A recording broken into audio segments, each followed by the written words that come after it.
morning, welcome back to another beautiful day here in the town of Brewarrina. I'm just stood down by the Barwon River. It's a 68-kilometer stretch of permanently flowing river. Australia does have a lot of rivers, as you probably have noticed, but a lot of them, the vast majority of them, are not permanently flowing. But where we are now, the Barwon River, this 68-kilometer stretch is permanently flowing. Just outside the town of Brewarrina, for which this region is named. It was only an hour drive east of Burke, and I'm just down by the Barwon River free camping area. Brewarrina is a unique town and a popular destination for those who wish to linger longer. Brewarrina's uniqueness lies in the natural attractions and surrounding countryside, which offer challenging hunting, fishing, bushwalking, skiing, water skiing, I assume, swimming, sightseeing and much more. So Brewarrina is located in northwestern New South Wales, covering an area of 19,000 square kilometres. The town of Brewarrina itself lies on a 68-kilometre uninterrupted stretch on the Barwon River, the longest in New South Wales.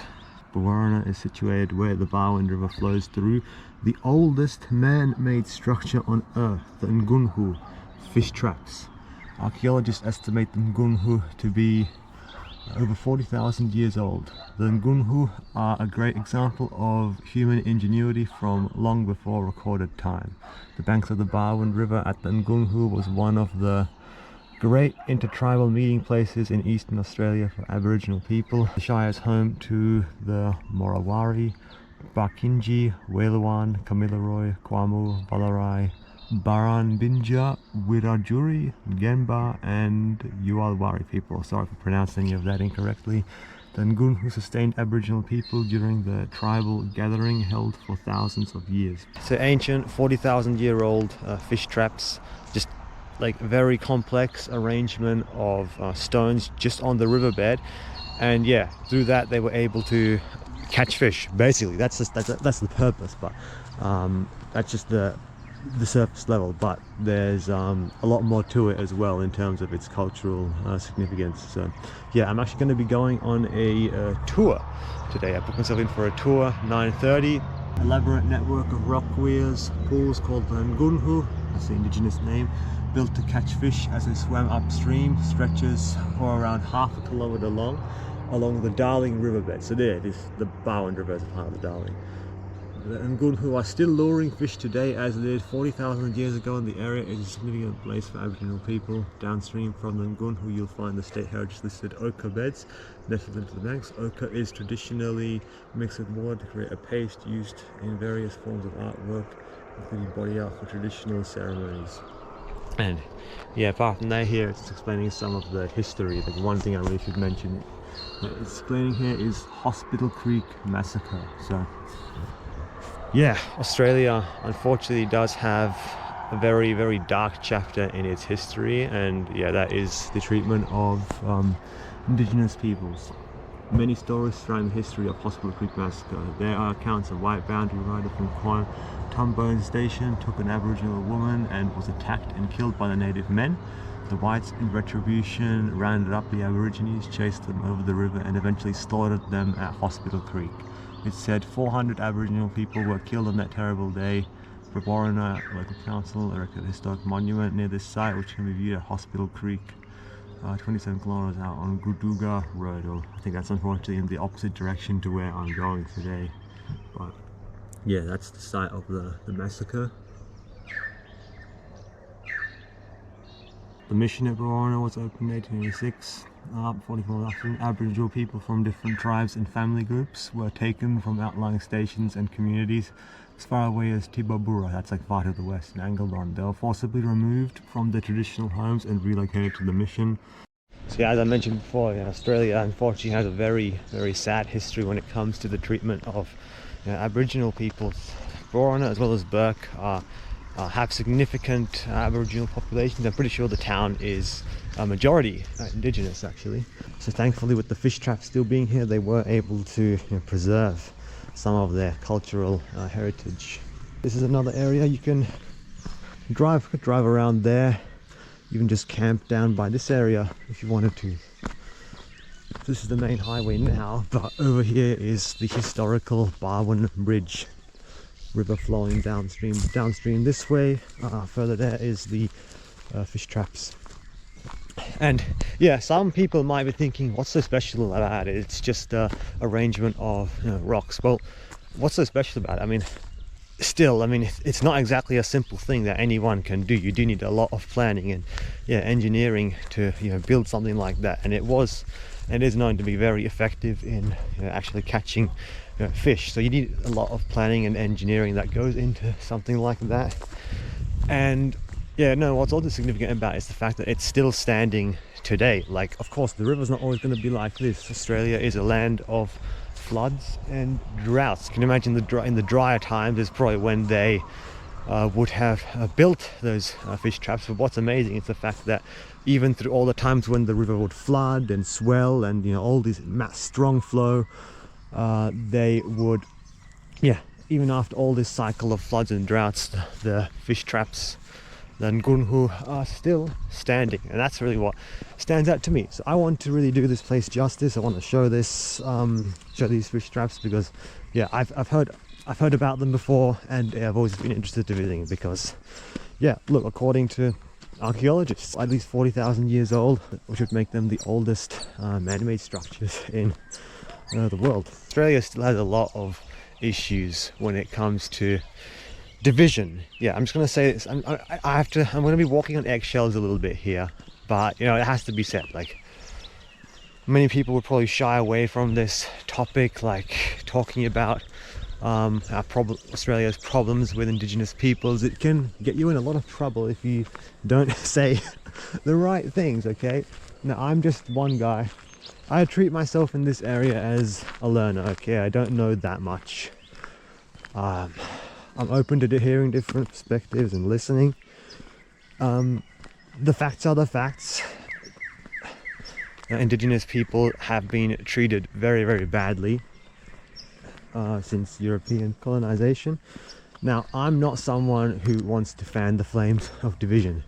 I think that we have to accept the past, learn from the past, but we can't just keep on stoking up the same flames of division again and again. Like, I think today we have to accept what Australia is today.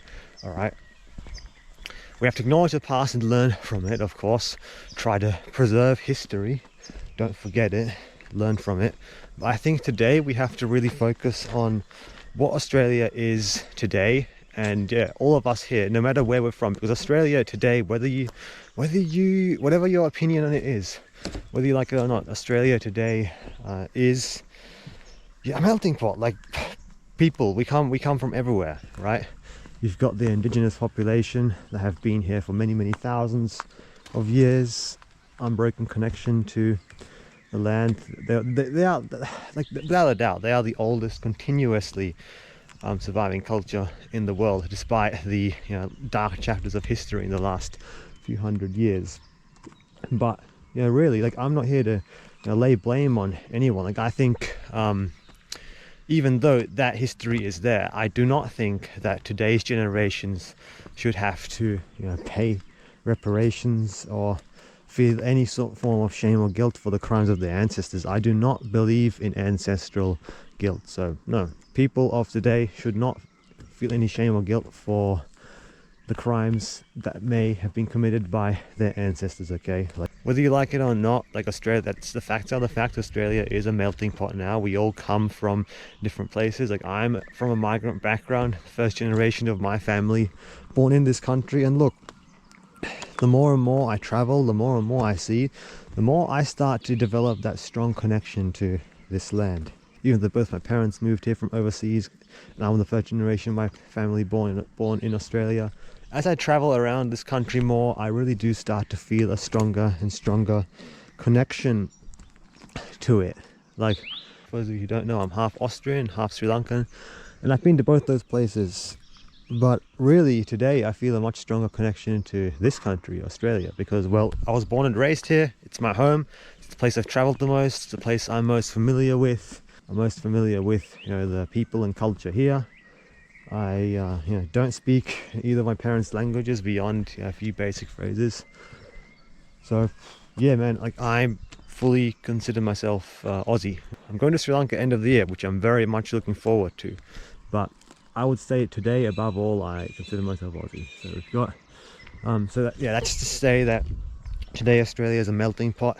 I don't think we should fan the flames of division. Like, there's certain groups of people that are really trying to do that on many different sides. It's a very complicated problem, but I think today we really have to just work together. All right, admit what's been done, focus on what are the actual issues and what solutions need to be implemented here. Like, I think unfortunately there's people out there who just completely ignore that part of history and they don't want to hear anything about it. The fact is, Aboriginal peoples were here for many tens of thousands of years before Europeans set foot on this continent. So whether you like it or not, like, their identity, their culture, it's intertwined with the very land itself. It's like it's a very different way of viewing it as opposed to when European settlers came here. All right, so we have to acknowledge that and really just find a better way forward for all of us, where, all right, we're not fueling the flames of division, where people don't have to constantly apologize and like pay reparations for crimes that may have been committed by their ancestors, where people don't have to feel shame and guilt, but where the history is still acknowledged and say Indigenous culture is promoted. Like, there are a lot of issues in across the country and in some Indigenous communities, right? But I think learning about the real history and keeping the culture alive, preserving those traditions, I think that's probably a very important part of the solution. Yeah, that's it. Anyway, I just felt I had to do that monologue, really, because a lot of people would probably just either brushed over it quickly or just completely ignored that issue. But I just wanted to do that because I want to be authentic on this channel, and that's really what I believe, right? We need to, because there's so many issues now presented. Like, everyone has such, this can get very heated. Everyone has such strong opinions about it. So I think we need to find a better way forward, where there's going to be people that disagree with you no matter what. So we need to find a better way forward that works for everyone, that doesn't stoke the flames of division, but still addresses what the actual problems are. Down here is where the fish traps are. This is where I want to come on the tour later on. Somewhere down here must be the fish traps. I mean, it looks very full again. I've seen photos of this. It didn't look like this, of course. The water level was way lower. The water level, of course, is much higher than usual, given how wet it's been this year, as I've said many times about many different waterways. The fish traps must be completely underwater. So there's the weir there, and then there's an area on the side there. So down by here, this is underwater here. This is where the oldest man-made structure in the world is meant to be. Right here underwater. With pelicans, water birds, thriving river ecosystem. Australia's inland capital of fishing. My name's Bradley, nice to meet you, and we'll get straight into it. So my friends, we share with people that come in on our tours, rivers in the days of our ancestors, powerful meeting places, gathering places, sharing places for tribes. When that happened here, portions of 8 different tribes that spoke 8 different languages built our stone fish traps, and our place then became a super popular meeting place, gathering place, sharing place at our fish traps. So the rivers, in the days of the ancestors, powerful meeting places, gathering places, sharing places. When that happened here, 8 different tribes that spoke 8 different languages built our stone fish traps, and our place then became a super popular meeting place amongst our tribes. So that's in the days of our ancestors. Now, in this new time that we now live in, archaeologists and scientists say the fish traps of Brewarrina is one of the oldest man-made structures in the world, and their opinions vary from the fish traps being anywhere between 5,000 year old way back to 150,000 year old. So each archaeologist that come through all have different opinions about the ages of the fish traps. So they're the ones that put the tag on it. The fish traps of Brewarrina is one of the oldest man-made structures, and it's anywhere between 5,000 to 150,000 year old. They're all their different opinions. So that's what they share. Now, that's their opinion, now do ours. Now, Now, growing up, our old people taught us not to compete but do things. So our old people used to teach us, when you're talking about the fish traps, share this. In the beginning, meeting place, gathering place, sharing place, then the fish traps were built, then it became a super meeting place. What's so powerful about this place after all these years? It still is a meeting place. Look where I met you. Still a gathering place, still a sharing place, still our home after all these years. So that's how we're taught to teach it. You're all good?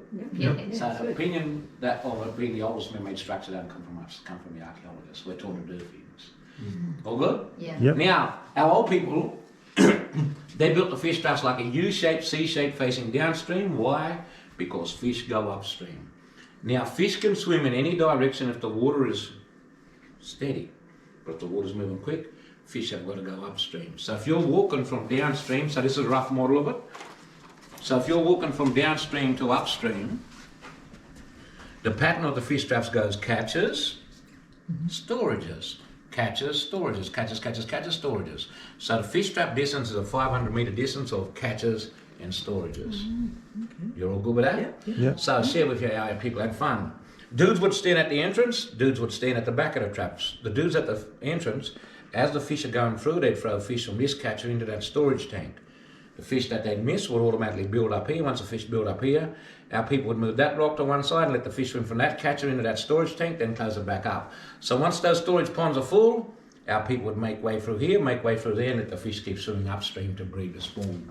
So that's sustainability at a higher level. Now, so the fish trap distance is a 500-metre distance of catches and storages.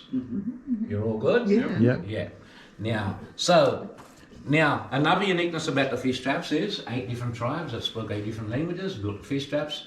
That shows us as people. If we come together like those 8 tribes did, we can build structures, friendships, education, language, peace, health, all by coming together. And if we do that half decently, we lay a platform for the younger ones to keep sharing our history of the world.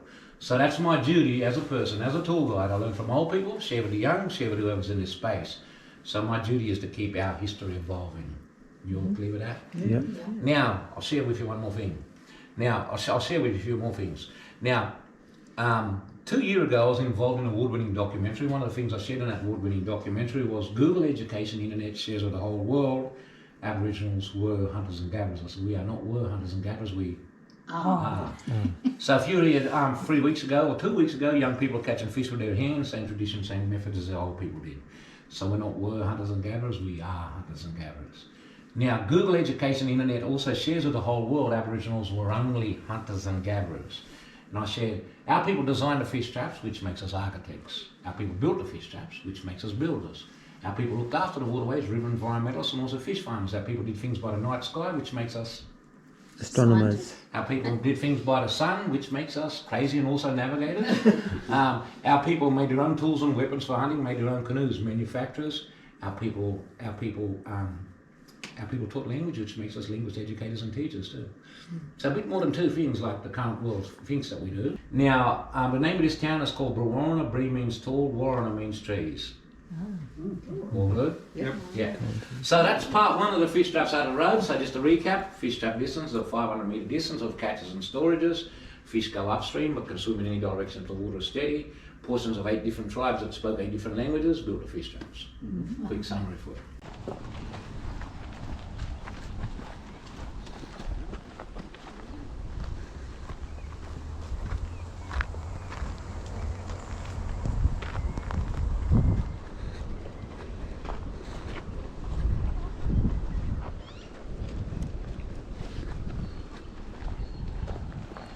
Now right down there, and I don't know if you could see it or not, that's all our ochre right down there, and you can see a white bank. You'll have to come level with me because you aren't going to see the trees. Now right down there, you can just see that white bank. That white bank, that's our ochre. So our people use that ochre for robbery, ceremony, dance, skin eating medicine, skin nourishment. They'd also use it for burial. So that's your ochre. Now that's original banks of your fish traps here. The one we're on is not the original banks. Made higher because of flood level. Remember when I showed you where I'm catching fish with my sweet fish swimming through my legs? It's across where those islands are. Those islands are just about underwater. Now, come over.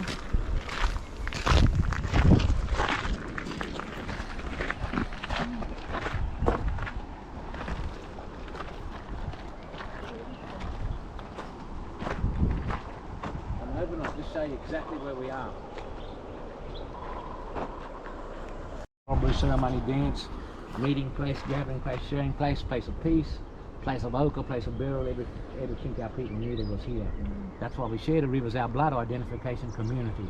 Everything our people needed was here. You're all good with that now, friends? Yes. Now leave off with this. You're important in your world, you're meant to be there. But also you're important in mine. I'll tell you why, you could be anywhere else today, but you chose to come here. By you choosing to come here, you'll keep our history alive. So thank you, my friends, for coming in. And just travel safe, and look after yourselves. And I'll go and try to work this computer out. So you can tap and go. It's been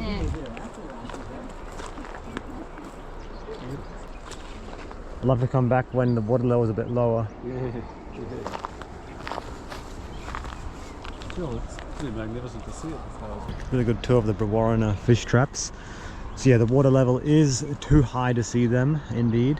But yeah, on the left here, as Brad was saying, all the storage tanks, and over here is all the catchers. So yeah, this area here, there's 280 meters left of the fish traps left. Originally there was 500.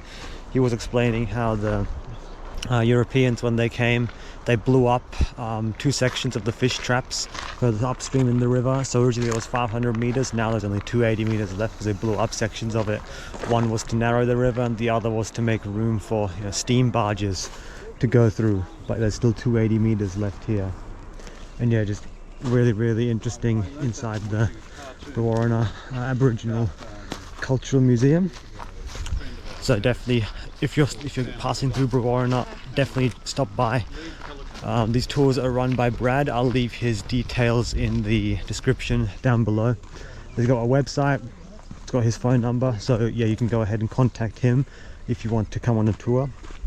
I'm just going to go inside now to pay. It's $25 per person, so definitely well worth it. He brings you inside the museum, explains the history of the fish traps, and then inside the back there's a few other things about the history here that he explains, which I didn't include on camera. There's a few very difficult and sensitive topics from history, and yeah, especially pictures of indigenous people from history, which is, you have to be very careful about showing on camera. So yeah, I won't show any of that, but yeah, definitely come here to the museum, go on the tour with Brad. Like he's a wealth of knowledge, very well educated, and yeah, you won't regret it. Okay, we're all done in the town of Brewarrina. Yeah, really awesome day. Town does look a bit rough around the edges, but there's some really nice people here. Definitely recommend the tour with Brad. And yeah, even nice people in the coffee place as well. Fortunately, we couldn't quite see the fish traps in person because the water level is too high, but see, the fact that the river can just go through these cycles of flood and drought, and I mean it swells up like that and the fish traps remain, really does highlight how much of a feat of engineering it is. So really awesome. Huge thank you to Brad for doing the tours. $25 per person. Definitely, if you're coming to Brewarrina, stop by to the museum, check it out, go on a tour with Brad. Like, he's a real wealth of knowledge. But yeah, as for where I'm heading next, we're going to continue heading east along the Kamilaroi Highway and then head north a little bit to next destination. It's not too far, only 2 hours of driving today, which is a welcome change after the long drive yesterday, because yeah, then tomorrow I'm going to have another long drive to get back home, because we're on day 5 of the trip. I only got 6 days off work. Gonna have 6 full action-packed days, onwards and upwards. Subscribe if you haven't already, give the video a like, and I'll see you all in the next one. Ciao.